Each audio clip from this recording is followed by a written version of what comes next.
Les éditions Chênes sont rentrées dans le fond de la librairie La Voix au chapitre de façon très naturelle parce qu'en fait, justement, cette première rencontre avec une vraie librairie indépendante, si je puis dire, avait déjà un lien naturel avec Chênes Éditeur. Il est quand même assez rare de travailler avec des éditeurs typographes.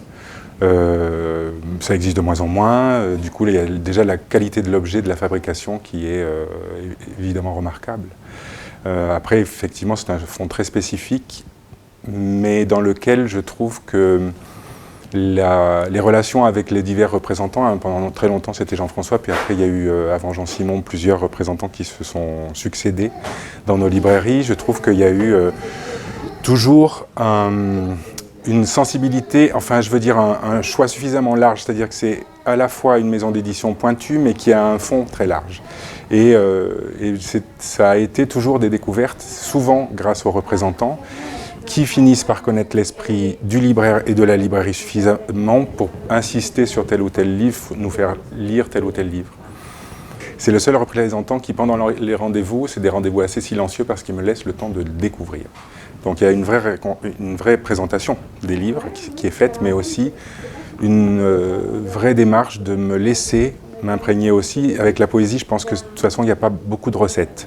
C'est soit on est complètement, on accroche assez rapidement et on a envie d'aller plus loin, soit on n'est pas du tout dans le projet d'écriture et du coup c'est plus difficile. Et c'est en fait comme ça, c'est plus comme ça que je fais mes choix que par les argumentaires véritablement. Après, il y a une relation de confiance et de connaissance réciproque, enfin surtout lui de moi, qui permet qu'il puisse, disons, mettre le doigt là où il faut appuyer un peu plus.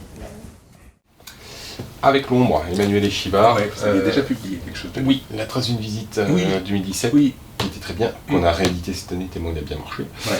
Et qui est, donc là avec l'ombre, on revient par une poésie très léchée, très bien, très belle. C'est une ode à la féminité, à la femme en général, que ce soit la jeune fille et la femme mûre. Et je trouve qu'il a évité l'écueil de passer par le prisme masculin pour parler de cette féminité-là. Et très beau texte, vraiment, qui démarre très bien, parce que assez directement on est pris par ces poésies. Là je l'ai lu à Besançon, on a fait une soirée Chênes à Besançon là, il y a 15 jours, je l'ai lu, ça a immédiatement marché.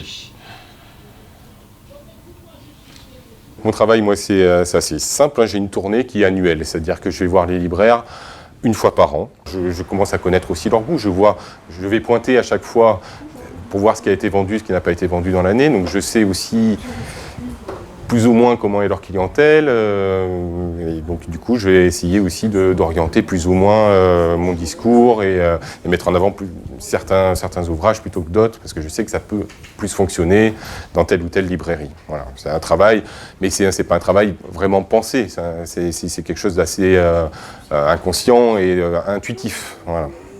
Il y a un rapport affectif parce qu'il voyait arriver Jean-François Magnier qui sortait de sa campagne avec sa petite 4L et qui venait proposer des livres qu'il avait fabriqués lui-même. Enfin, voilà, pour les libraires, c'était quelque chose de vraiment important et ça continue dans le temps. On a un fonctionnement qui est différent des autres maisons d'édition,